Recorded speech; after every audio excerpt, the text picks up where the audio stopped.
Sziasztok, Zorina vagyok. Ez most egy más jellegű videó lesz, mint az előzőek. Végre meg tudom nektek mutatni, hogy honnan is jött a motorsport iránti szenvedélyem.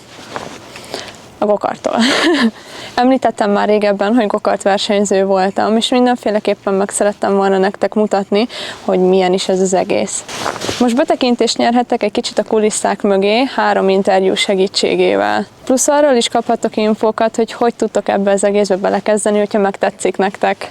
Nekem pontosan ezen a pályán volt a legelső gokartos élményem, plusz a legelső versenyem is. Szóval külön örülök, hogy itt tudjuk felvenni ezt a videót. Megmutatom nektek, hogy ha gokartoztok, akkor milyen felszerelésre van szükségetek. A legfontosabb dolog az ugye a sisak. Meg vannak adva, hogy milyen sisakokat fogadnak el a gokart versenyeken. Itt van a nyakmerevítő, ami nem minden kategóriába kötelező, viszont én mindig használtam, mert nekem nagyon elfáradt a nyakam. Kesztyű. Az egyik legfontosabb dolog a bordavédő, az overall, és külön van gokartcipő is. Németh Csaba vagyok, gyakorlatilag mondhatom magamról, hogy gokartos, mert gokartversenyző az már nagyon régen voltam, de ezért most is próbálkozok. Mesélnél nekünk kicsit róla, hogy mikor kezdted a gokartozást, és hogy indult el ez az egész nálad? Hát ez egy érdekes történet. Én 1987-ben ültem gokartba először, egy ilyen épített gokartba, azok nem úgy néztek ki, mint a mai nap. Azzal próbálkoztam, és akkor ott a lakótelepen, ahol laktam a szüleimmel, ott nem annyira értékelték ezt, és akkor így átkeveredtem a kecskeméti pályára, és hip-hop már a következő évben indultam a bajnokságba. Gyakorlatilag így kezdődött az egész, így szívtam be a benzingőzt, és nagyon szép emlék, ez nagyon jó erre visszagondolni a mai nap is. Többszörös bajnok vagy. Mikor is szerezted meg pontosan az első bajnoki címed? Az első bajnoki címem 1990-ben történt, gyakorlatilag akkor én voltam 13-14 éves, és akkor egy jó kis mezőny volt, teljesen más technikával, más gokartokkal, de hát az egy fantasztikus élmény volt. Kérdésedre válaszolva 90-ben. És a második volt 2011-ben, ugye? Igen, ott kimaradt egy pár év, tehát iskola, tanulmányok, felnőtté válás, és akkor utána 10-be kezdtem újra, és gyakorlatilag az első évben ismét sikerült egy bajnokságot nyerni.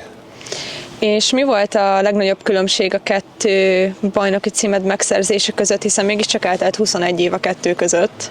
Hát a technika az rengeteget változott, tehát abban az időben nem volt csapat, hanem volt egy szerelőm, betoltuk a gokartot, nem volt guminyomásmérő, semmilyen műszer nem segített minket, csak gyakorlatilag ahogy fülre, kézzel beállígattuk, guminyomást nyomkodtuk, az egy primitívebb időszak volt, de fantasztikus volt, és hát manapság meg már csak csapatnál jó gokartozni, tehát ez teljesen más osztályban játszunk, mint annak idején. Te melyik technikai változást érzed a legnagyobb előrelépésnek és fejlődésnek így a gokart sportban? Jó a kérdés, hát attól függ, hogy mióta nézzük ezt. Az én véleményem szerint tehát, ahogy bejöttek a digitális műszerek gyakorlatilag, onnan volt egy nagyon nagy változás, mert gyakorlatilag ugyanúgy, mint a Forma 1-ben, tehát telemetriát használunk már a gokartnál is. Én azt gondolom, hogy ez lehet a legnagyobb áttörés a múlthoz képest.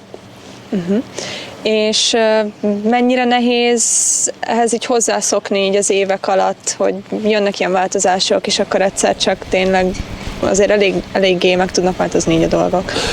Igazából a gokart változása szerintem nem nehéz hozzászokni, inkább ami nehezebb volt, hogy én amint tanultam gokartozni, azok nem ilyen minőségű aszfaltok voltak, tehát nem gumizódott kicsi szaknyelven a pálya annyira, mint most, és inkább ez a nehezebb szerintem, tehát a körülményekhez, nem a technikához, hanem a körülményekhez alkalmazkodni. Nekem, tehát saját magamról beszélek.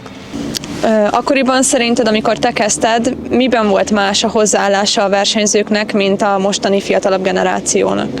Hát én ezt a legjobban a Rocky filmhez tudnám hasonlítani, mint amikor Stallone az orosszal boxolt, és ő készült egy hagyományos módszerrel, még az orosz mindenféle technikával, tehát ez ugyanaz tulajdonképpen, hogy annak idején a szerelő mondta, hogy fussak 3 kört a pályán, ha valamit nem jól csináltam, gyakorlatilag, illetve itt edzettünk, meg nem volt edzőterem, meg ilyenek.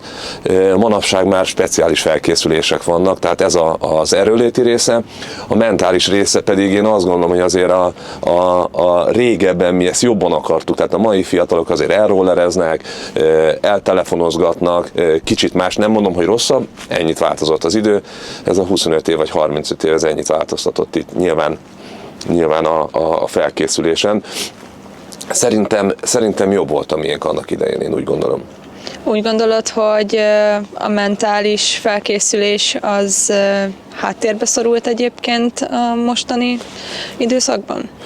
Szerintem igen, mivel sokkal több inger éri a mai fiatalokat, akármilyen sport vagyunk, mint annak idején. Tehát azért az internet az kinyitott egy más világot mindenki részére, és szerintem a mai gyerekek is, tehát nem tudnak annyira összpontosítani, mint mondjuk mi annak idején. Mit tanított meg neked az évek alatt a gokartozás, amit esetleg még most is az életben használsz? Én azt gondolom, hogy már eleve a közlekedés, tehát a közlekedésben rengeteget segített. Sokat autózok, sokat vezetek. Ha egyszer-kétszer van egy vészhelyzet, tehát abszolút nem ijedek meg, hanem stresszmentesen lekezdem. Akár mondjuk telefonálok közben, hogy beszélgetek, aki mellettem ül, és jön egy vészhelyzet, más megijed. Én azt gondolom, hogy aki autósportol, beleértve a gokartot is, teljesen másképp reagálja ezeket a helyzeteket, és hogyha ez egyszer megmenti az ember életét, akkor ez már szerintem bőven megérte. Sziasztok! Németh Balázs vagyok, gokartszerelő. Annak idején 5 évet versenyeztem itt a magyar bajnokságban, köztük ezen a pályán is, és azóta már 14-15. éve szerelek. Egy jó pár éve már nemzetközi szinten.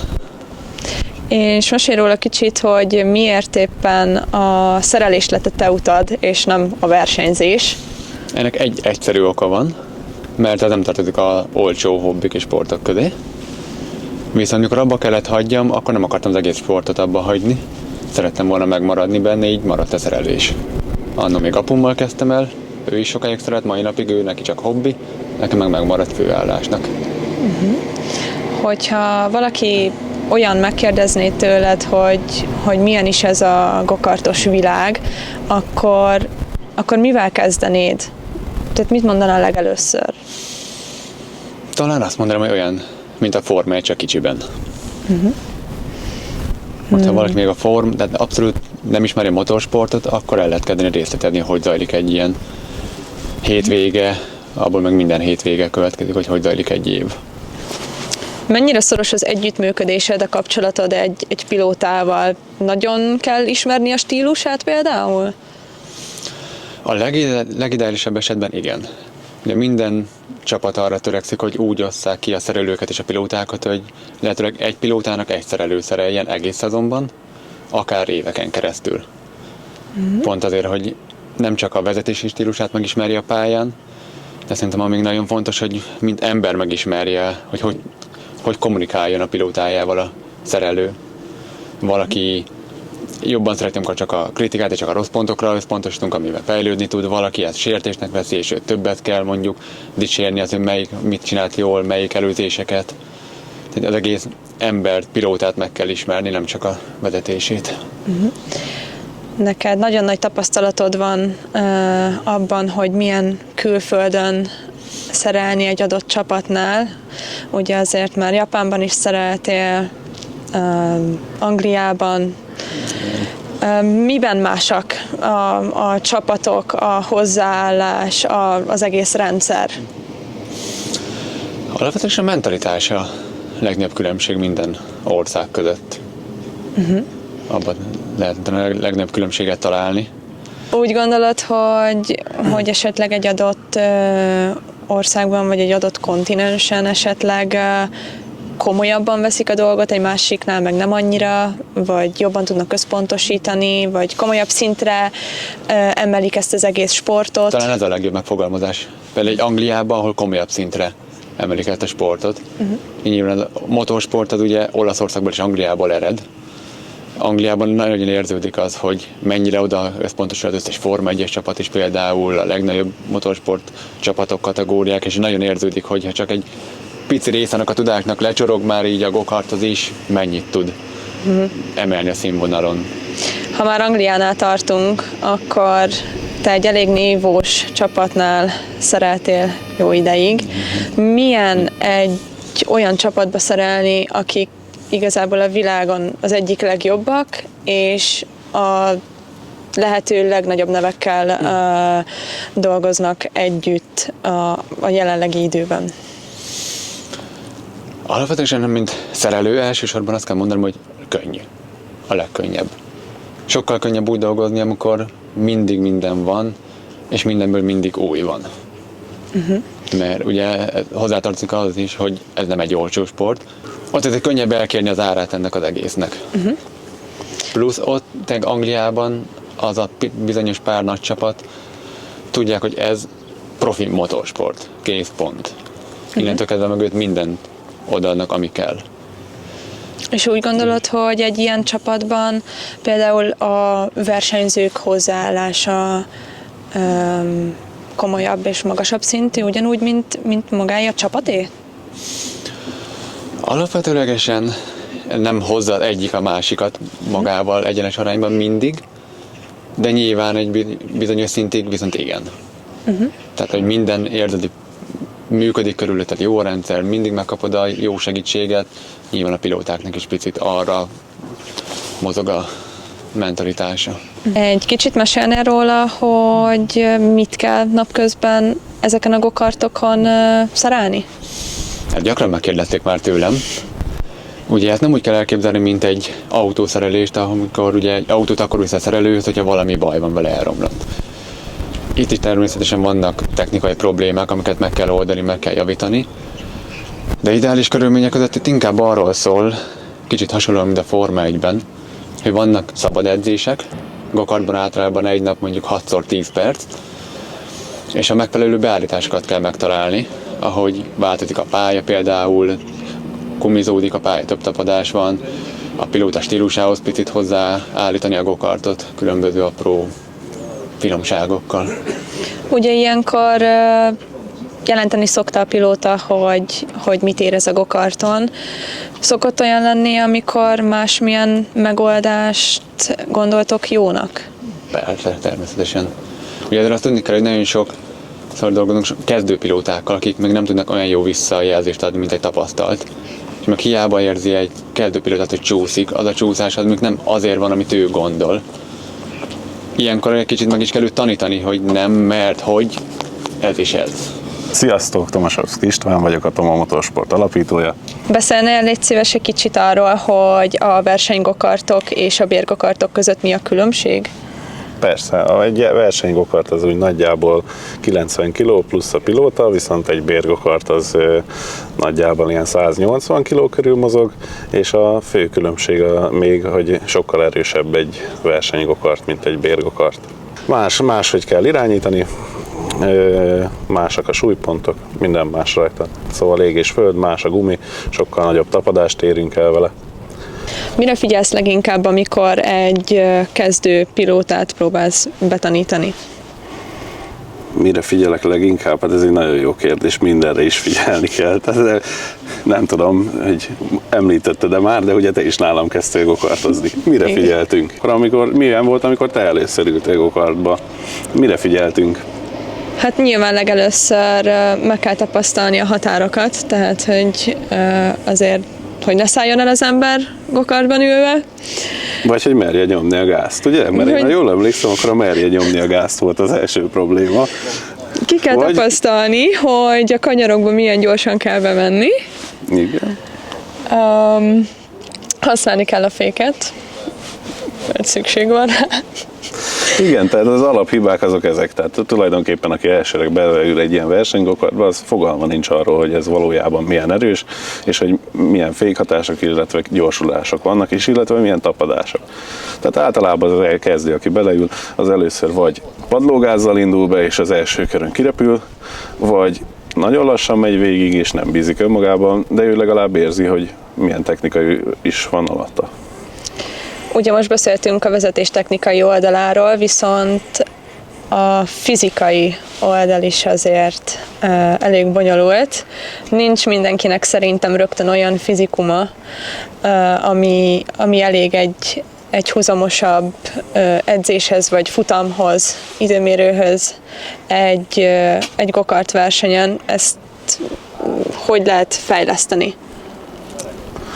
Én úgy gondolom, hogy a legtöbb mindent gokartozással gokartba lehet fejlődni, mert itt azért mozgatunk olyan izmokat, amit úgy nem azt mondom, hogy nem lehet rá fölkészülni, de igen erőteljesen itt kapod meg azokat a terheléseket, amiket amúgy nagyon nehezen lehet máshogy megedzeni. Nyilván fő érintett területek a nyak, ugye az emberek nyaka szokott leszakadni így a versenyek alatt, hogy nem bírják fizikailag, illetve a karjukban nincs elég erő, a törzsizmaikban nincs elég erő. Nyilván ezekre nagy részére lehet készülni, de sok mindent csak itt tud átélni az ember. Mennyire fontos a telemetria? Fontos, nyilván fontos, de fontos az, hogy a pilóta tudja, hogy mit csinál a pályán, mert hiába mondjuk el neki, hogy a 5. körbe itt és ott rossz helyen ment, hogyha igazából fogalma sincs arról, hogy hova ment az 5. körbe. Hogyha esetleg valamelyik néző úgy dönt, hogy el szeretné kezdeni ezt az egészet, ki szeretné próbálni magát, akkor hogy lehet ennek az egésznek nekiindulni? Először is szerintem próbálja ki magát egy bérgokart pályán, hogyha ott úgy érzi, hogy jól megy neki és tetszik neki, akkor utána keressen fel egy csapatot, akár engem, akár bárki mást, és mi tudunk általában segíteni abban, hogy ki tudják próbálni a gokartot, utána pedig nyilván meg tudjuk beszélni, hogy ment és hogyan. Tehát ott meg tudjuk beszélni a fejlődés irányát, hogyan tudunk ennek nekiállni, milyen időtartamokba. Nyilván, tehát hogy sokan azt kérdezik, amikor ide jönnek először, hogy tehetséges-e az ő gyereke. Hát ez az a dolog, amit szerintem nem lehet így egyből megmondani. Tehát én azt szoktam mondani, kell egy év, amíg megtanul együtt élni a gokarttal. Kell egy év, amíg meg tud tanulni gyors lenni, és jön a 3. év, amikor meg tud már tanulni versenyezni, és nagyjából ez a 3 év, ami alatt ki fog derülni, hogy van tehetsége, gyors-e. Tehetséget szorgalommal lehet ellensúlyozni. Tehát, hogy nagyon-nagyon sokat számít, hogyha valaki szorgalmasan edz, folyamatosan készül, folyamatosan mentálisan, mint fizikailag, és szerintem a mentális felkészülés is nagyon fontos, illetve élvezze azt, amit csinál. Mert ha nem élvezi, akkor sajnos az nem lesz jó. Mi a legideálisabb kor, amikor el lehet ezt kezdeni, mint fizikailag, mint mentálisan? Minél hamarabb, annál jobb. Tehát láttunk már 3 éves gyereket, 2 éves gyereket gokartba ülni. Igazából van, aki hamarabb tanul meg gokartozni, mint járni. Sajnos ritka ebbe az országba, de azok, akik igazán nagy nevek lesznek ebbe a gokart, autosportba, azok már mind nagyon fiatalon bent ülnek a gokartba, és már versenyeznek. Tehát egy szóval minél hamarabb, annál jobb. Nyilván itt ebben az országban sokan kezdik idősebben, mint például te is idősebben kezdtél el gokartozni, de szerintem, ahogy említettem, a szorgalom az meghozhatja bármikor a gyümölcsét. Látunk erre sok példát. Az igaz, hogy a profi versenyzők általában gokartban kezdik ezt az egészet? Igen, mint ahogy az előbb említettem is, minél fiatalabban kezdik el, annál jobban égnek bele ezek az automatikus mozdulatok, reflexek az emberbe, és nyilván minél fiatalabb az ember, ez annál tovább tud életben maradni, úgymond az emberbe, de igen, tehát hogy egy szóval igen, a legtöbb autóversenyző, nézd meg az összes Forma 1-es szinten, 99%-ban mindenki a versenygokartban kezdi a pályafutását, és ott emelik ki őket. Például különböző rendezvényeken vannak Forma 1-es megfigyelők is, és azok válogatnak azokból az emberekből, akik ott mennek. Ha esetleg felkeltettük az érdeklődésed, és ki szeretnéd próbálni magad a gokartozásban, akkor nyugodtan látogassatok el a tomamotor.hu oldalára, és Toma tud nektek ebben segíteni. Találkozunk a következő videóban. Sziasztok!